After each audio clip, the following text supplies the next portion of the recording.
All right. This is Adam in the Underground. I am here with, introduce yourself. Hi everyone, my name is Chris. I play the guitar and backup vocals in the Swedish band Neverblue. Neverblue. Love that band. You guys know I've been playing them in Underground Takeover. I've played your song Ocean, and I've played Yeah, your song Burning. Ocean's a little easier because it's a little shorter, so it's much easier to fit into the playlist. But both of those yeah, are great tracks. And thank you. you guys have a new album coming out Yeah, this weekend, right? yeah, exactly. It's coming So out this Saturday. we were just talking about, just so everyone else can understand, we were just talking about how we just threw this interview together totally on the fly. We talked yesterday, and I just finished a midterm. But tell me about the album. I'm so excited about this because you didn't put out really an EP, you just put out like two singles really, and Yeah, then exactly. so talk a bit about that and what we might be able to hear on that. Yeah, well, the whole album process has been a really long process because we've been thinking about making an album for maybe 2 years, and just like you mentioned, we were considering making an EP of maybe 4 or 5 songs, which we actually released, Ocean and Burning, which I've played on Underground Takeover before. But somehow we just realized that we wanted to make a whole album and to somehow end this whole writing process and just put it all together and get something real out. Right. Because an EP, it's fun to release an EP, but it feels better to like hold an album. Yeah, to Just, hold to have something you can exactly. give someone. Exactly. So, like I said, we wrote the first 2 songs 2 years ago, Ocean and Burning, and ever since then we have been writing songs. Well, some songs was finished like 2 days before we went to the studio, and some old songs from which we wrote a few years ago personally, we also put on the album. Just to, I really don't know why, but we started what they call the pre-production 1 year ago, almost on the exact date, and somehow we realized that some of the songs really didn't place on the album, so we threw in some old songs and just made the pre-production process for like 3 or 4 months until February. Mm-hmm. Then we spent 2 or 3 weeks in the studio just. Yeah, that was really tough because we had such a tight schedule and we were in the studio for like 12 hours a day. Dude, I don't do anything for 12 hours a day except maybe sleep. No, you shouldn't. Really. It was totally. It was fun, but it was still so exhausting. Mm-hmm. I mean, yeah, but it was really fun indeed. Before we get too far, just tell everyone the other members in the band couldn't be Yeah. here because we put this together like within the course of 30 minutes. So just who they are, what they play, and next time we get them in an interview, they'll be able to introduce themselves. Yeah, for sure. We have a female vocalist called Pernilla Angevall. Who has an And amazing voice, by the way. Yeah, indeed, she's amazing. And with this bass player called Douglas Woodbridge, and the drummer is called Emil Eliasson. Mm-hmm. So a four-piece band. Four-piece band, which is amazing because when I listen to your music, especially you can hear it very clearly in the Ocean single. It's amazing that there's only four people. It's actually like a wall of sound. That's what you guys really have. What you've done really well is that it really just hits you. It's like ethereal. It just hits you. And to anyone who's heard your songs, they understand really how powerful it is. Sometimes I like a stripped down approach. Sometimes I like just guitar and drums. But this the way you guys do it, it really works. Especially with the vocals. The vocals just kind of ride along the top, and it works really, really well. Yeah. Thank you. Yeah, in the studio, even though we just have one guitar player, I always add like 2 or 3 guitar tracks on top of my comp guitar. Mm-hmm. So, yeah, the rhythm guitar is based on what we practice, but I also add 1 or 2 lead guitars. Right. That's why we get this wall of sound. Right. So you got to tell me because I've done interviews with people all over the U.S., in Australia, in Ireland, And you're actually I have a few artists who I know in Sweden, but you're the first one that I've been able Yeah. to sit down with. There is a huge burgeoning rock scene in Sweden. I mean, not just a particular kind of rock. Just I know groups that are like really intense hard rock, and then um, groups that are more kind of ethereal. Something like you guys are kind of in the middle with like a pop sensibility, but really intense songwriting. I mean, you guys have an amazing scene out there, and I guess people in the States we don't really know that. Yeah, I agree. The Swedish music scene is amazing. We have all from metal bands to indie to pop. It's huge. It's so broad. Yeah. So do you guys? Let me ask you a question. So do you guys do a lot of in the States? It's really common to grab your buddies, get in a van, and just drive up and down the coast. Because I mean we live in a big country, and you guys live in a big country, but it's around the water.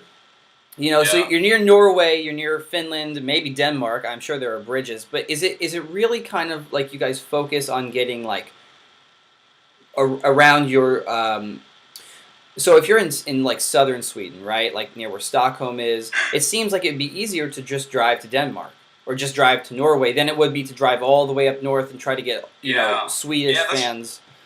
Yeah, that's true. Somehow, live music for independent bands, for not so well-known bands in Sweden, is not very good. I mean, you need to be very well-known to actually bring people to the show. Right. It's not this sort of culture that you go to see unsigned bands, and that's pretty sad. So you really don't have this tour around the whole country sort of thing. You more focus on the big cities like Stockholm, Gothenburg, Malmö.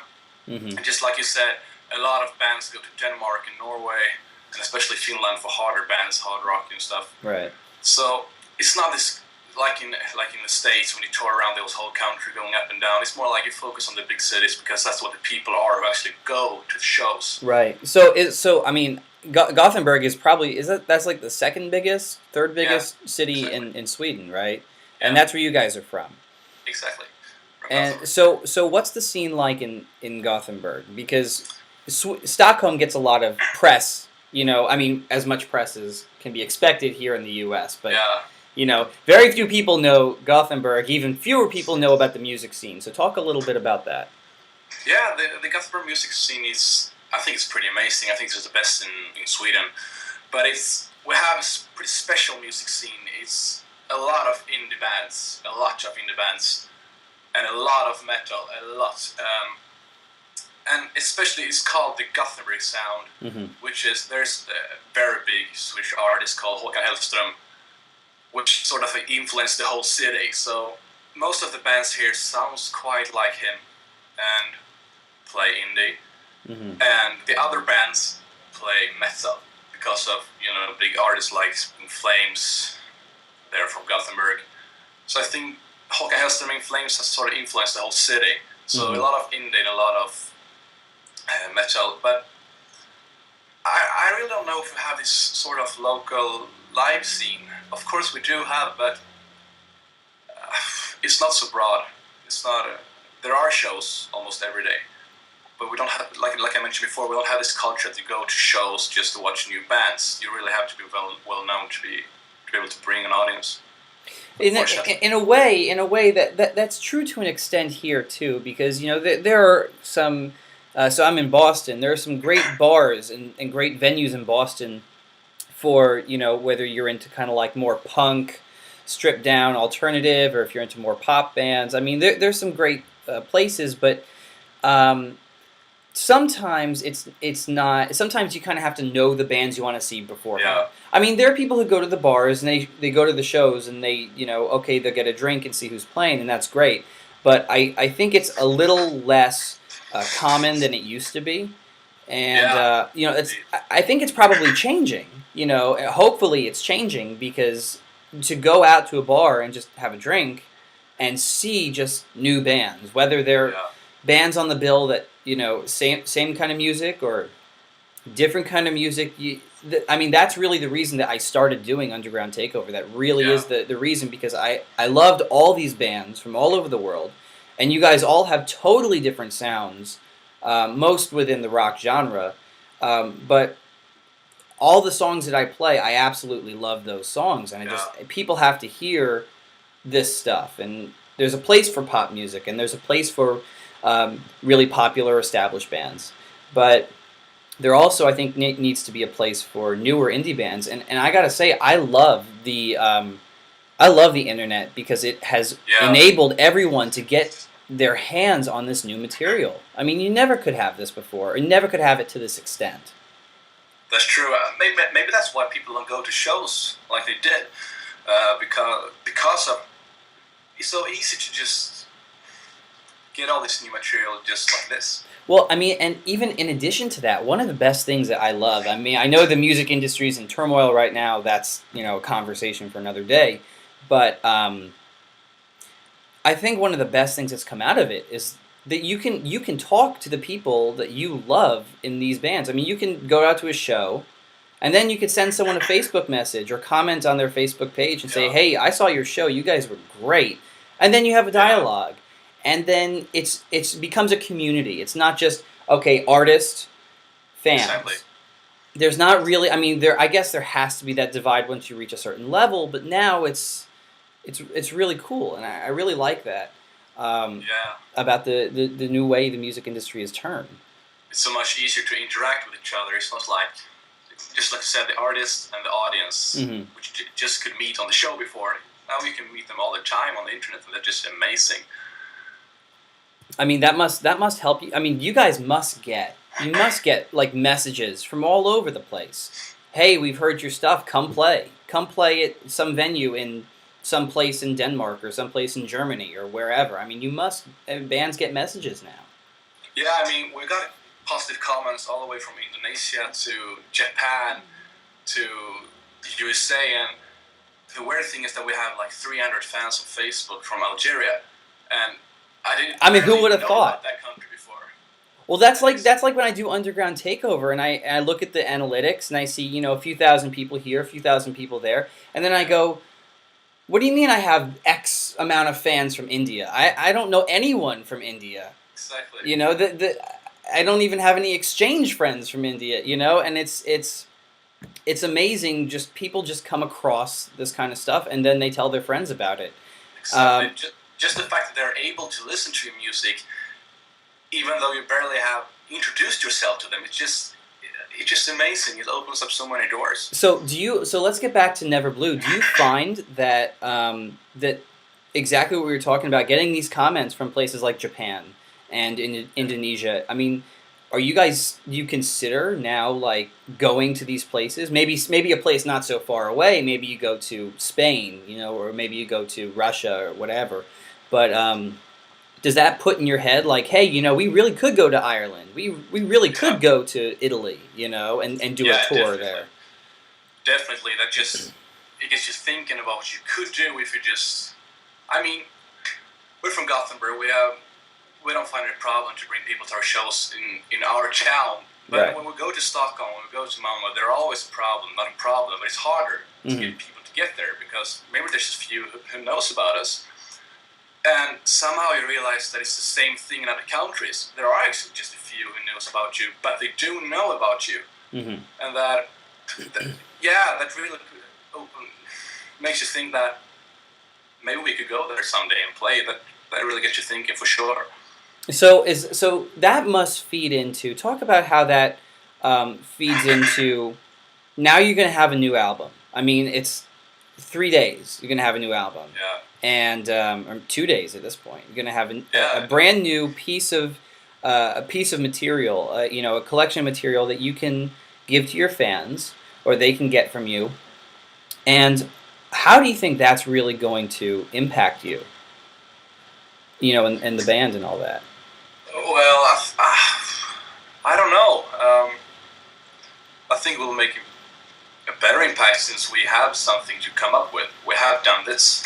Look, you can get this from us. Look what we have done. We can do this, and you can take part of it.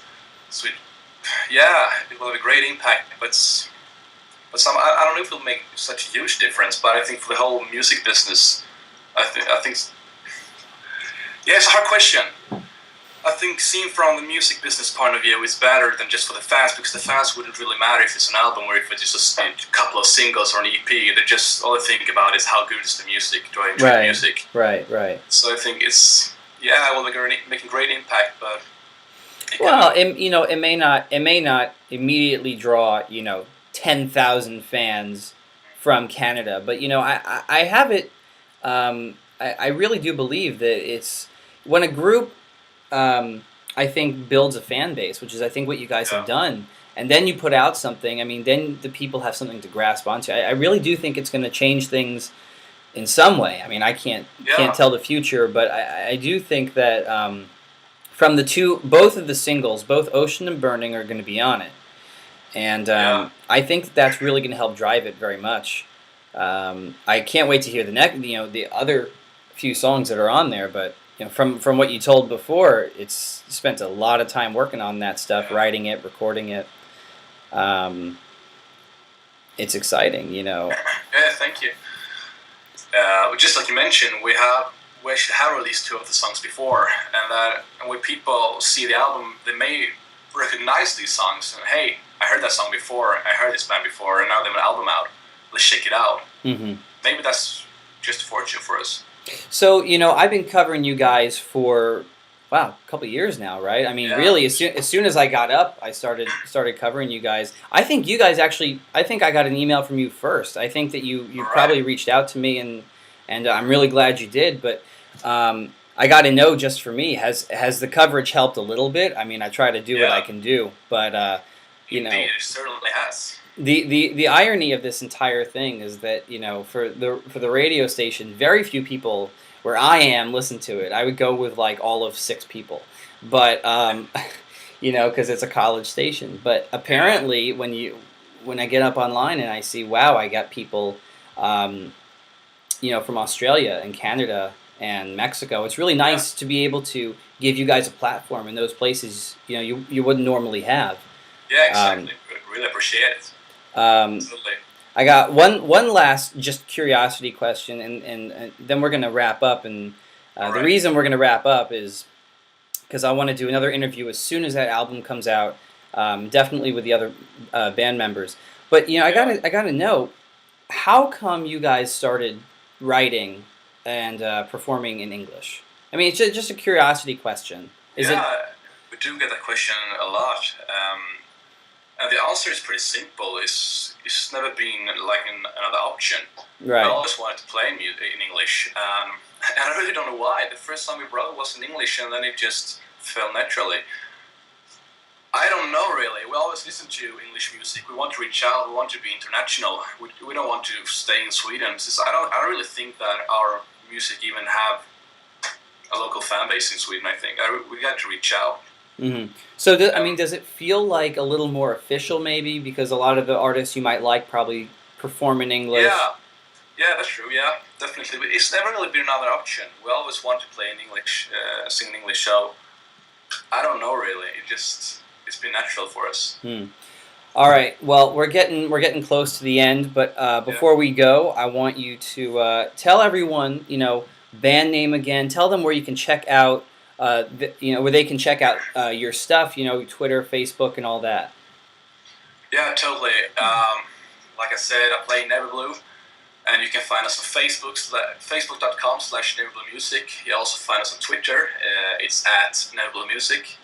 And the album will be available on iTunes, Amazon, Spotify, Bandcamp, and of course YouTube. So wherever you want to hear it, you will be able to do that. All right, and last but not least, tell everyone where they can hear Neverblue playing all the time, every day. On Underground Takeover. Underground Takeover, before anyone else. You guys are here. And anyway, thank you for sitting down, taking some time. We put this together so quickly, but I think it turned out okay. And we're gonna get something going very soon when the album comes out. And I can't wait to hear what the other members have to say about it. So thank you, and thank you so much. All right, guys, this has been Adam with In the Pit Interviews, Underground Takeover. I'll see you guys later.